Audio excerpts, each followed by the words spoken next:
Bonjour Gilles, pour Ciné Techno, je vous parle du Blu-ray de The Child. Le film de Park Hoon-jung est distribué par Wellgo USA et met en vedette Kim Seon-ho, Kang Tae-jo et Kim Kang-woo. Sorti en magasin le 16 janvier 2024.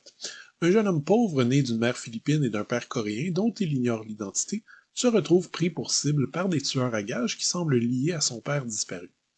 Vous vous ennuyez peut-être des sympathiques films d'action des années 80-90, des films simples qui privilégiaient les cascades, les chorégraphies et les interactions entre les personnages au lieu des effets spéciaux, des blagues du second degré et des combats interminables d'aujourd'hui. Je vous suggère alors The Child, ça devrait vous faire du bien. Réalisé par Park Hoon-jung, à qui on doit le scénario du mémorable I Saw the Devil et la mise en scène de New World, The Child débute avec une autre de ces scènes violentes dont le cinéma asiatique a le secret. Heureusement, le récit part quand même dans une tangente assez délirante par la suite, avec une galerie de personnages très typés qui ne s'apprécient pas tellement et qui en discutent avec leurs armes à feu. Ce qui semblait être un drame un peu lourd devient au contraire un jeu de massacre assez rigolo, même si le rythme n'est pas, selon moi, toujours maîtrisé, mais je vais y revenir. Au casting, on se rappellera surtout du personnage de psychopathe campé par Kim Sun-ho, dont il s'agit du premier rôle au cinéma après une carrière fructueuse à la télévision. Son tueur souriant, surcompétent et virtuellement invincible est très amusant à suivre et il apporte beaucoup d'humour noir à un récit qui aurait pu verser dans le mélodrame ridicule. Donc je m'en fais pas du tout pour le reste de sa carrière au cinéma. The Child n'est pas nécessairement un film d'action, dans la mesure où les scènes d'action sont assez rares, mais elles frappent fort quand elles arrivent, et elles sont surtout magnifiées par de longues séquences de suspense et de dialogue qui font en sorte que lorsque finalement une poursuite arrive ou une fusillade éclate, elles deviennent de véritables explosions d'adrénaline.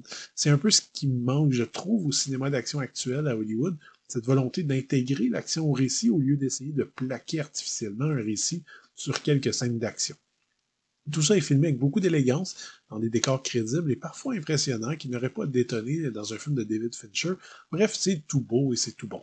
Les petites faiblesses, selon moi, restent donc dans le scénario, qui est parfois inutilement alambiqué, selon moi, et qui s'étire sans que ce soit vraiment requis.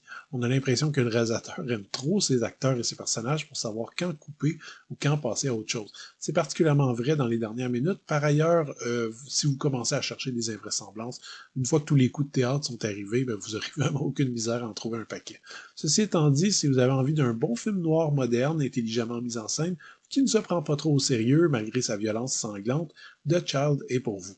Le Blu-ray est présenté en 2.39 panoramique avec piste audio en coréen DTS HD 5.1 ou coréen 2.0 et sous-titres optionnels en anglais. Malheureusement, pas de bonus sur le disque, on a une bande-annonce et c'est tout. The Child offre un excellent moment de divertissement si vous avez envie d'un film d'action à l'ancienne, comme il ne s'en fait plus beaucoup. Le scénario un peu absurde garde l'intérêt jusqu'à la fin, les acteurs ont beaucoup de plaisir et les scènes d'action sont faites avec savoir-faire. C'est pas un grand film, mais je n'aurai aucun problème à le recommander. C'était Gilles, merci, bon visionnement.